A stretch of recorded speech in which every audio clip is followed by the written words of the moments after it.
Hello dear student, कैसे हैं आप सब। कैसा चल रहा आप लोगों का एग्जाम का तैयारी।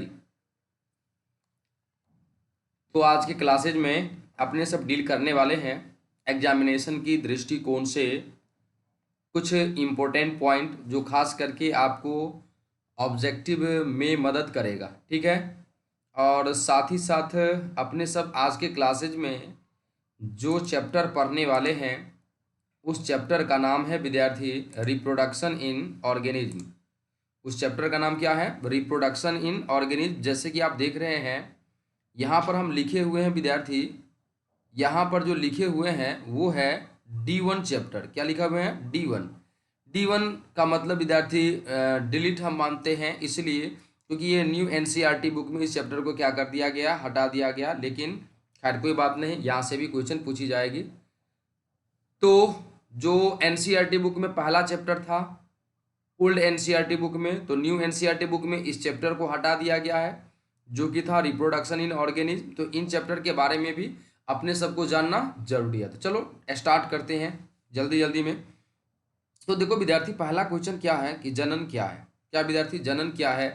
तो आप लोग याद किए होइएगा विद्यार्थी कि जनन जीवों की वह क्षमता होती है जिसमें कोई भी जीव अपने ही जैसे जीवों को जन्म देती है, या सिंपल बात, वह प्रक्रिया जिससे जीव अपने समान नए जीव उत्पन्न करते हैं उसे हम क्या कहेंगे विद्यार्थी? जनन कहेंगे। कोई दिक्कत समझने में? अगला क्वेश्चन है कि जनन के दो मुख्य प्रकार कौन कौन से हैं। तो याद रखिएगा, एक हो जाता है अलैंगिक और दूसरा क्या हो जाता है? लैंगिक। यानी विद्यार्थी एक हो जाएगा सेक्सुअल रिप्रोडक्शन और दूसरा क्या हो जाएगा? Asexual reproduction. ओके, कोई दिक्कत समझने में? नहीं ना। चलो विद्यार्थी आगे बढ़ते हैं। क्या है अलैंगिक जनन? क्या है? तो एक लाइन में विद्यार्थी, अलैंगिक जनन किसे कहेंगे? तो जिसमें युग्मक का निर्माण और युग्मक का संलयन नहीं होगा। याद रखिएगा, युग्मकों का निर्माण या युग्मक का निर्माण या संलयन जब नहीं होगा तो हम उसे क्या कहेंगे? अलैंगिक जनन। और जब ये विद्यार्थी याद रखिएगा कि युग्मक का निर्माण और युग्मक का संलयन होगा तो वो क्या कहलाएगा? लैंगिक जनन। तो देखो विद्यार्थी, नीचे वाला में क्या लिखा है कि लैंगिक जनन क्या है। तो विद्यार्थी लिखा है कि जिसमें नर और मादा युग्मकों का संलयन होता है तो उसे क्या कहेंगे हम? लैंगिक जनन। जिसमें नर और मादा युग्मकों का संलयन होता है उसे हम क्या कहते हैं? लैंगिक जनन कहते हैं। कोई दिक्कत? इसके बाद है विद्यार्थी कि क्लोन क्या है। तो याद रखिएगा, क्लोन एक ही जनक से उत्पन्न समान अनुवांशिक संरचना वाले, जैसे विद्यार्थी और ये ऐसे याद रखो, अलैंगिक जनन से उत्पन्न संतति को क्लोन कहते हैं। अलैंगिक जनन यानी एक ही पेरेंट भाग लेगा। अब इससे जो दो जीव बनेगा विद्यार्थी, वो दोनों आपस में हूबहू यानी मॉर्फोलॉजिकली, विद्यार्थी मॉर्फोलॉजिकली एंड और जेनेटिकली सिमिलर इंडिविजुअल जो होता है विद्यार्थी उसे हम क्या कहते हैं? क्लोन कहते हैं। ठीक है जी। तो क्या लिखा है? एक ही जनक से उत्पन्न समान अनुवांशिक संरचना वाले जीव क्या कहलाते हैं? क्लोन कहलाते हैं। कोई दिक्कत समझने में? नहीं ना। अब देखो विद्यार्थी, अगला क्या है? तो अगला है अपने सबका जो है कि अलैंगिक जनन का एक उदाहरण बताइए। तो बहुत सारा उदाहरण है, वैसे अमीबा में है द्विखंडन के द्वारा होता है विद्यार्थी, ईस्ट में है बडिंग के द्वारा होता है, हाइड्रा में बडिंग के द्वारा होता है। कोई दिक्कत समझने में? नहीं ना। देखो विद्यार्थी, सेवेंथ नंबर क्वेश्चन क्या करा कि द्विखंडन क्या है। तो याद रखिएगा, एक कोशिका का दो समान कोशिका में विभाजन, यानी जब एक कोशिका विद्यार्थी यही विभाजित हो जाएगा दो भाग में तो उस कंडीशन में हम उसे क्या कहेंगे? द्विखंडन, बाइनरी फ्यूजन। अब बहुखंडन पूछ देगा विद्यार्थी, तो बहुखंडन का मतलब एक सेल है, इन एक सेल के अंदर ही क्या होता है विद्यार्थी?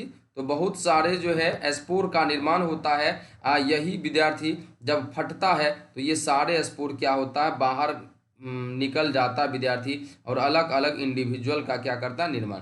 तो जब एक पेरेंट सेल से मेनी डॉटर सेल का जब निर्माण होगा तो उसे बहुखंडन कहते हैं। बहुखंडन प्लाज्मोडियम में देखने को मिलता है।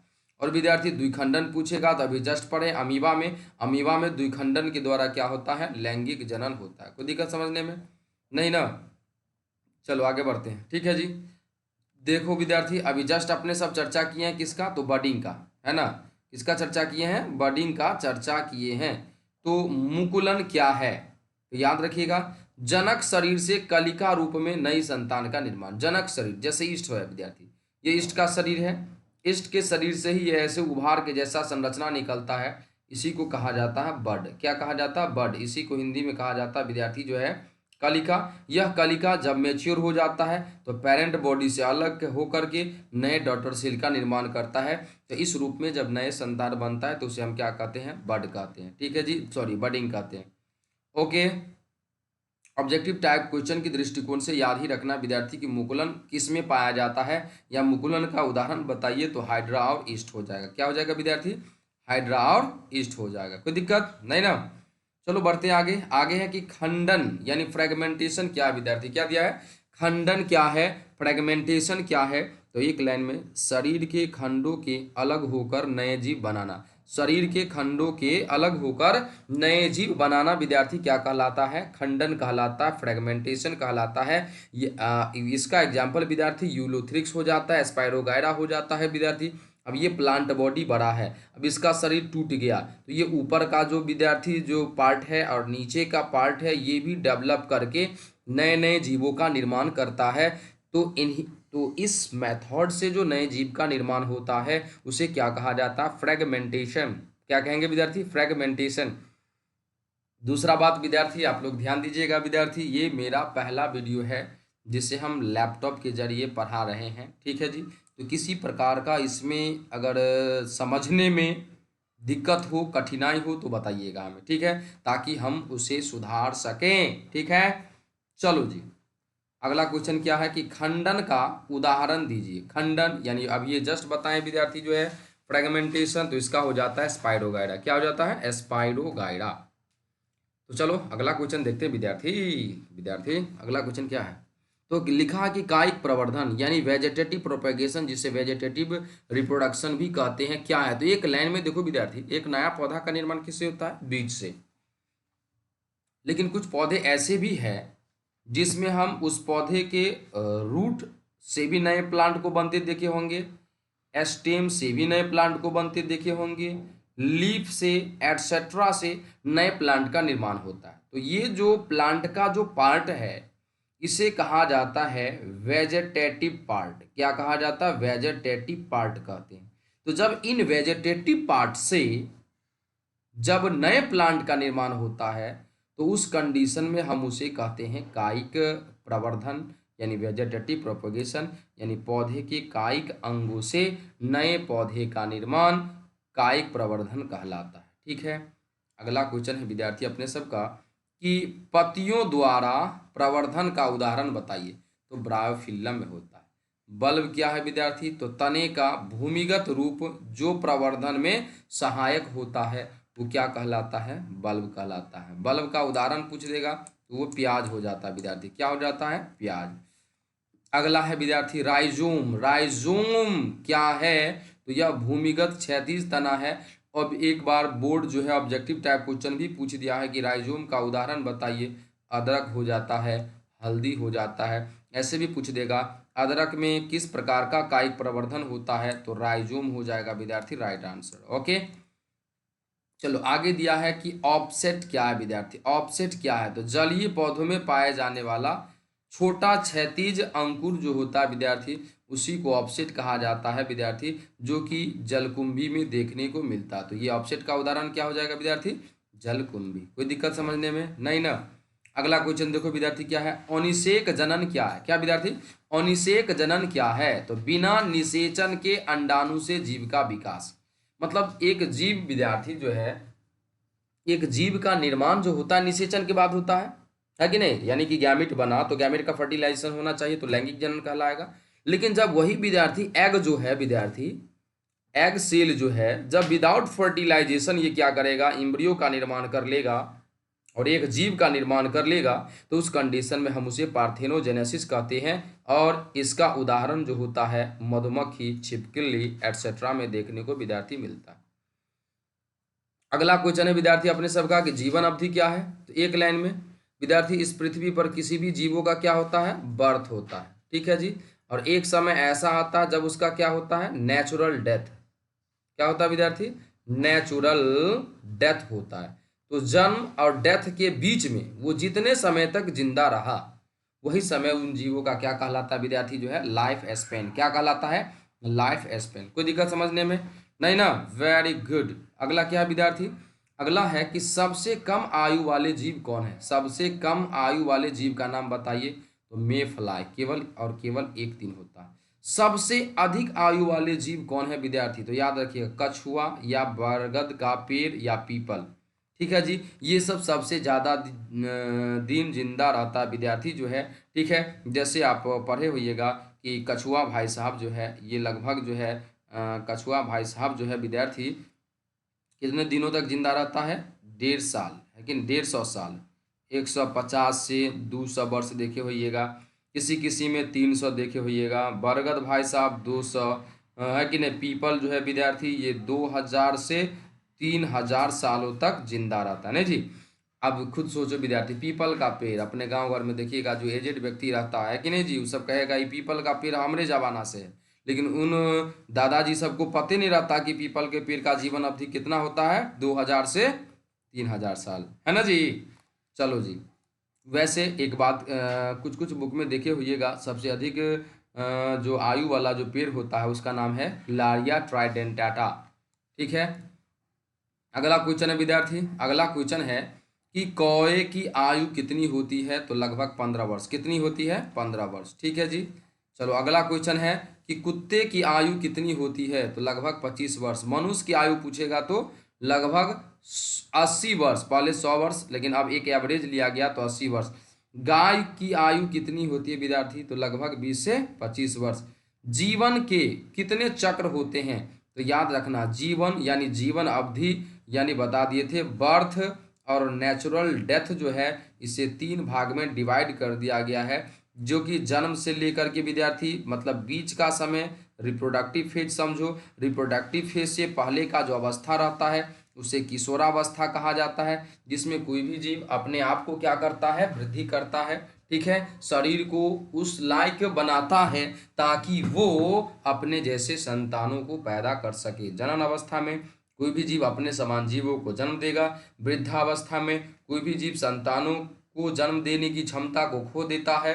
ठीक है, मेटाबॉलिक एक्टिविटी कम हो जाता है और लास्ट में वह जीव जो है डेथ को प्राप्त करते हैं, मृत्यु को प्राप्त करते हैं। ओके, तो लिखा है किशोर अवस्था क्या है? तो वृद्धि की अवस्था जिसमें जनन क्षमता नहीं होती है उसे क्या कहेंगे विद्यार्थी? उसे क्या कहेंगे हम जो है? किशोर अवस्था। ओके, अगला है विद्यार्थी कि जनन अवस्था क्या है? जनन अवस्था क्या है? तो वह अवस्था जब जीव प्रजनन करने में सक्षम होता है उसे हम क्या कहेंगे? जनन अवस्था। वृद्धावस्था जो कि ऊपर में ही बता चुके हैं, जनन क्षमता समाप्त होने के बाद की अवस्था को विद्यार्थी हम क्या कहेंगे? वृद्धावस्था। वैसे विद्यार्थी सेनेसेंस यानी बुढ़ापा दे दिया। बुढ़ापा क्या है? तो जैविक वृद्धावस्था जो मृत्यु की ओर ले जाता है उसे हम क्या कहते हैं विद्यार्थी? बुढ़ापा। देखो ये छोटा छोटा चीज है विद्यार्थी जो आपको ऑब्जेक्टिव टाइप क्वेश्चन में काम ही देगा। तो देखो यहाँ पर अपने सबको अगला क्वेश्चन क्या है विद्यार्थी कि गैमेटोजेनेसिस क्या है विद्यार्थी? कि गैमेटोजेनेसिस जेनेसिस क्या है? तो बता दिए थे विद्यार्थी, जिस किसी वर्ड मीनिंग के अंत में जेनेसिस शब्द लगा हो इसका मतलब होता है फॉर्मेशन यानी निर्माण। किसका निर्माण होगा? तो जिसमें जेनेसिस लगा है गैमेटो में, तो गैमेट का हिंदी युग्मक होता है, तो युग्मक निर्माण को क्या कहा जाता है? गैमेटोजेनेसिस। कोई दिक्कत समझने में? अब पूछ देगा विद्यार्थी कि युग्मक क्या है? तो याद रखिएगा, युग्मक जो है विद्यार्थी यह एक रिप्रोडक्टिव सेल है जिससे जो कि शुक्राणु और अंडाणु होता है विद्यार्थी, है कि नहीं? इसे आप रिप्रोडक्टिव सेल कह सकते हैं जो रिप्रोडक्शन में भाग लेगा। ठीक है, तो ये गैमेट्स याद रखिएगा 2 प्रकार का होता है। गैमेट्स कितने प्रकार का होता है विद्यार्थी? 2 प्रकार का, एक मेल गैमेट है, दूसरा फीमेल गैमेट। मेल गैमेट को स्पर्म शुक्राणु कहते हैं, फीमेल गैमेट को ओवा यानी अंडाणु कहते हैं। ठीक है, अगला क्वेश्चन देखो विद्यार्थी, निषेचन। आप जानते हैं शुक्राणु अंडाणु यानी ये गैमेट्स है, तो जब मेल गैमेट और फीमेल गैमेट्स आपस में जब फ्यूज होगा तो फ्यूजन के बाद क्या बनाएगा? जायगोट। क्या बनाएगा विद्यार्थी? जायगोट, जिसे हम क्या कहेंगे? युग्मनज। क्या कहेंगे? युग्मनज। तो ये निषेचन के बाद शुक्राणु और अंडाणु जब जायगोट बनाता है तो इसी को कहा जाता है विद्यार्थी युग्मक जनन। क्या कहेंगे हम? युग्मक, सॉरी निषेचन कहेंगे। क्या कहेंगे विद्यार्थी? हम जो है निषेचन कहेंगे। कोई दिक्कत समझने में? पूछ देगा निषेचन कितने प्रकार के होते हैं, अभी जस्ट पढ़े हैं विद्यार्थी फर्टिलाइजेशन। क्या पढ़े हैं? फर्टिलाइजेशन। विद्यार्थी ध्यान दो इधर, अभी जो है अपने सब किसको डील किए हैं? फर्टिलाइजेशन को, नहीं जी? तो पूछ देगा कि बताइए बाबूरे फर्टिलाइजेशन क्या होता है? तो जब नर और मादा युग्मक आपस में संलयित होता है तो उसे हम लोग क्या कहते हैं? फर्टिलाइजेशन।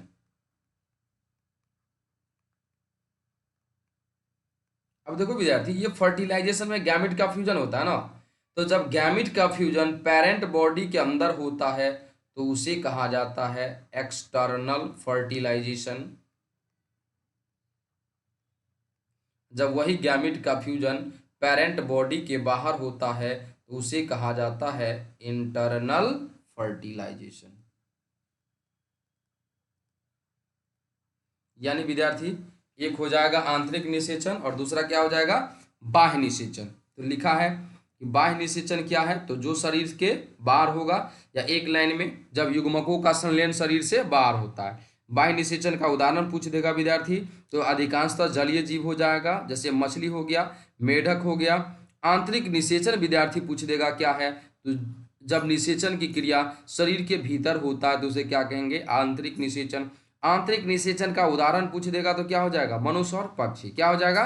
मनुष्य और पक्षी। क्या लिखा है विद्यार्थी? जायगोट क्या है? तो याद रखना विद्यार्थी, निषेचन के बाद बनने वाली द्विगुणित कोशिका जो होता है उसे जायगोट कहते हैं। अब एक चीज यादें रख लेना विद्यार्थी। क्या याद रखना अपने सबको? तो अपने सबको ये याद रखना है विद्यार्थी कि अभी अभी जस्ट पढ़े निषेचन, नहीं जी?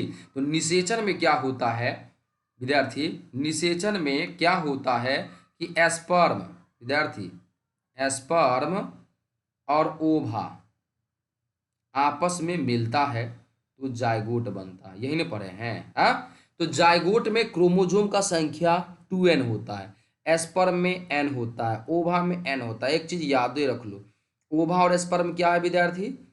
गैमेट्स है, युग्मक है। तो याद रखिएगा गैमेट्स इज ऑलवेज हैप्लॉइड, यानी युग्मक हमेशा अगुणित होता है, क्रोमोसोम का संख्या n होता है। और इन दोनों के मिलने से पहला जो जायगोट बनता है विद्यार्थी, इसे क्या कहा जाता है? इसे क्या कहा जाता है विद्यार्थी? जो है द्विगुणित कोशिका कहा जाता है। तो निषेचन के बाद जो पहला द्विगुणित कोशिका बनता है उसको हम जायगोट कहते हैं। अगला है विद्यार्थी एम्ब्रियोजेनेसिस। क्या है? तो एक लाइन में जायगोट से भ्रूण बनने की क्रिया को क्या कहेंगे विद्यार्थी? हम एम्ब्रियोजेनेसिस कहेंगे। कोई दिक्कत समझने में? नहीं ना? अगला क्वेश्चन देखो विद्यार्थी, अगला है कि एक लिंगी जीव कौन से हैं? तो जिनमें केवल नर या केवल मादा अंग हो, है कि नहीं? दो शरीर है, एक शरीर ये है, एक शरीर ये है। ये है मेल शरीर और ये है फीमेल शरीर, है कि नहीं जी? तो उस कंडीशन में हम उसे क्या कहेंगे विद्यार्थी? जो है एक लिंगी। जैसे कि विद्यार्थी एक लिंगी जीव का उदाहरण मनुष्य हो गया, पपीता हो गया। तो मनुष्य में मेल और फीमेल क्या होता है? अलग होता है। पपीता में अलग होता है। तो ये क्या हो गया? एक लिंगी। क्या हो गया? एक लिंगी। अगला है विद्यार्थी जो है द्विलिंगी जीव कौन से है? तो याद रखना जिनमें नर और मादा दोनों अंग एक ही जीव में जब होगा विद्यार्थी तो उसे हम कहेंगे द्विलिंगी। क्या कहेंगे? द्विलिंगी कहेंगे। कोई दिक्कत समझने में? किसी को तकलीफ नहीं ना? चलो विद्यार्थी 50 तक देखेंगे आज के क्लास में, और अच्छा लगेगा वीडियो विद्यार्थी तो बताइएगा, तो फिर हम अगला क्लास में थोड़ा और बेहतर से देने की कोशिश करेंगे। जी हम थोड़ा चेक ही कर रहे हैं कि आखिर बन कैसे रहा है, हमें वीडियो बनाना आता है कि नहीं आता है कि नहीं जी? ठीक से बन रहा कि नहीं बन रहा है, आवाज़ ठीक है कि नहीं ठीक है। तो द्विलिंगी जीव का उदाहरण बताए, तो एक जीव जिसमें दोनों लिंग होगा तो केंचुआ हो गया, गुड़हल हो गया, ठीक है। इसके बाद है विद्यार्थी हर्माफ्रोडाइट यानी उभयलिंगी जीव क्या है? तो उभयलिंगी जीव को ही विद्यार्थी जो है कहा जाता है, हर्माफ्रोडाइट को कहा जाता है बाइसेक्सुअल, ठीक है जी। तो बाइसेक्सुअल यानी जिसमें नर और मादा दोनों प्रजनन अंग होते हैं उसे क्या कहेंगे? उभयलिंगी। आगे है विद्यार्थी कि उभयलिंगी जीव का उदाहरण बताइए। उभयलिंगी जीव का उदाहरण क्या है? केंचुआ हो जाता है। क्या हो जाता है? केंचुआ हो जाता है विद्यार्थी। इसी तरीके से है मोनोसियस। कौन से है? मोनोसियस यानी जिनमें नर और मादा पुष्प एक ही पौधा में होता है तो उसे क्या कहा जाता है विद्यार्थी? मोनोइसियस कहा जाता है। ठीक है, तो आज के क्लास में विद्यार्थी अपने सब यहीं तक रखेंगे जो है, और बताइएगा जो है कि ये वीडियो कैसा लगा, है कि नहीं जी? कमेंट करिएगा। धन्यवाद इसके लिए आप सबको जो है विद्यार्थी। ठीक है।